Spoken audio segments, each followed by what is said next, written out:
Sir Topham Hatt sat in his office listening to the noise outside. The passengers were angry. The station master came in. "There's trouble in the shed, sir. Henry is sulking. There's no train, and the passengers are saying this is a bad railway." "Indeed," said Sir Topham Hatt, "we cannot allow that." He found Gordon, James, and Henry looking very cross. "Come along, Henry. It's time your train was ready."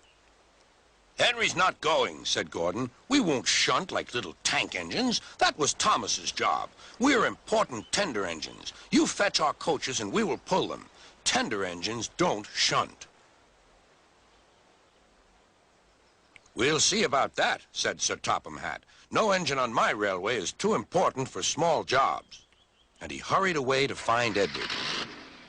The yard has never been the same since Thomas left to run his branch line, he thought sadly. Edward was shunting. "Leave those freight cars, please, Edward," said Sir Topham Hatt. "I want you to push coaches for me in the yard."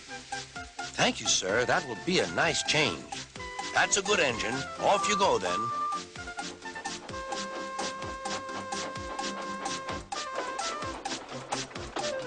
So Edward found coaches for the 3 engines, and that day the trains ran as usual.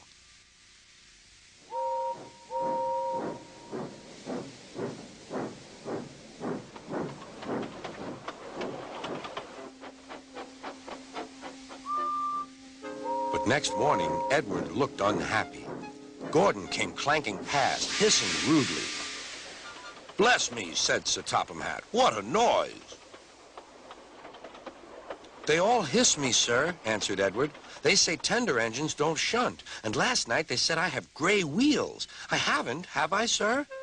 "No, Edward, you have nice blue ones, and I'm proud of you. Tender engines do shunt, but all the same, we do need another tank engine here." He went to a workshop, and they showed him all sorts of engines.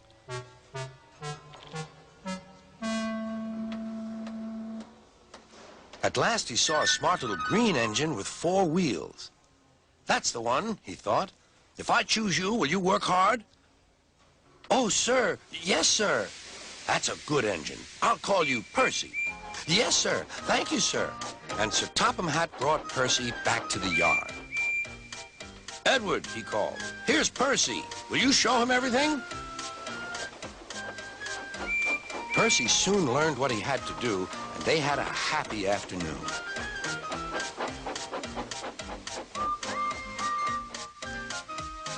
Then Henry came by, hissing as usual. "Whoosh!" went Percy. Henry jumped and ran back to the shed. "How beautifully you wheeshed him," laughed Edward. "I can't wheesh like that." "Oh," said Percy, "that's nothing. You should hear them in the workshop. You have to wheesh loudly to make yourself heard." Next morning, Thomas arrived. "Sir Topham Hatt sent for me. I expect he wants help," he said to Edward. "Shh, shh, here he comes," replied Edward. "Well done, Thomas. You've been quick. Listen, Henry, Gordon, and James are sulking. They say they won't shunt like little tank engines. So I have shut them up, and I want you both to run the line for a while." "Little tank engines indeed," snorted Thomas. "We'll show them." "And Percy will help too." "Oh, sir. Yes, sir. Please, sir," answered Percy. Edward and Thomas worked the main line, greeting each other as they passed by. Percy puffed along the branch line. Thomas was anxious about Annie and Clarabelle, but both driver and conductor promised to take care of them. There were fewer trains, but the passengers didn't mind. They knew the 3 other engines were having a lesson. Gordon, James, and Henry were cold, lonely, and miserable. They wished now they hadn't been so silly.